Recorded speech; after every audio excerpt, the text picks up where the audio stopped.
Hi guys! Welcome to my vlog. So for today's video, ang pag-uusapan naman natin ay kung papaano magkaroon ng legit na home-based job. So pag sinabi nating legit talaga. So magtatrabaho ka lang din nasa corporate world, pero ang difference is nasa bahay ka. Etong mga sasabihin ko, based lang ito sa experience ko guys ha. Hindi po ako expert. So kung ano yung na-experience ko, yung nangyari sa akin, ginawa kong ginawa kong step by step, ayun lang din ang aking sasabihin or i-advise sa inyo. So, brief background lang, nag-start ako as a freelancer way back 2017.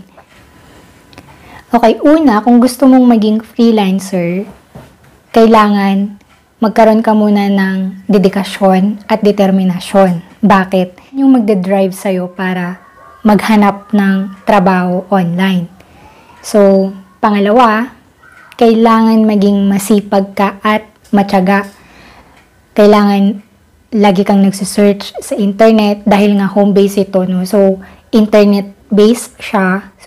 So, kailangan masipag kang mag-search sa internet ng mga tutorials, ng mga tips. Marami dyan mga freelancers na nagbibigay din ng tips kung paano ka makahanap. So, i-search mo sa internet ano yung mga iba't ibang trabaho na ino-offer nila online, kung saan ka pwedeng mag-apply. So, may iba't ibang platform na pwede mong applyan, na pwede kang mag-create ng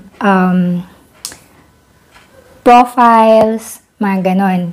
So, meron ding mga Facebook group. So, mostly, mga work na in-offer sa home-based job ay mga data entry, bookkeeping, virtual assistant, customer service, mga ganon.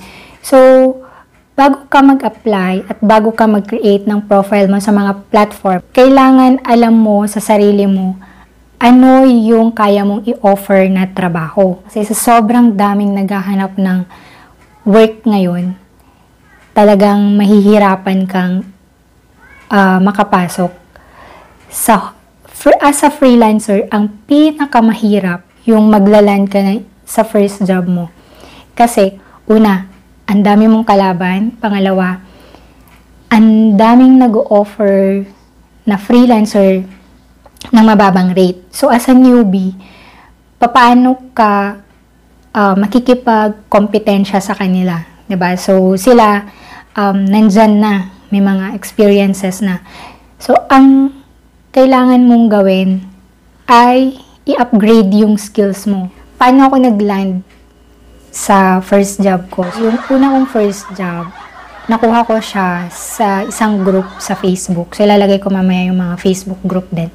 So, doon ako nag-apply as part-time non-voice kasi ayoko ng voice. Nahirapan ako sa English. Charot. Ang naging second job ko, nakuha ko rin siya sa Facebook group. Madami talaga doon. Yung second job ko ay virtual assistant. Kaso, ang ina-applyan ko lang kasi is virtual assistant lang na walang kasamang calls. So, ayoko yung may tinatawag silang cold calls or cold calling. O basta may call siya. Kalimutan ko na. So, ayoko yun. Pero, sinubukan ko. So, nag-training ako doon. Ang training ko doon is 4 hours Monday to Friday. So, ang ginagawa ko after ng office work ko, talagang grabe yung pagod at puyat ko dyan. Kasi work ko is nag-i-start siya ng 7 p.m. to 12 a.m. So, buti na lang, yung work ko sa Makati, malapit lang siya sa bahay. So, parang kaya mong i-travel ng 15 minutes. And pagdating doon, on na ako ng computer ko, ganyan, then mag-i-start na kami ng training. So, yung training doon, pinatos ko na naman. $2 lang siya. Kasi training, ang sabi nila, parang kumaga, pero ang maganda doon, nagtitraining ka na, sinasahuran ka, and then after ng training, tsaka ka pa lang nila bibigyan ng kliyente, tapos pag may client ka na, yun na, mag-start na siya ng $4.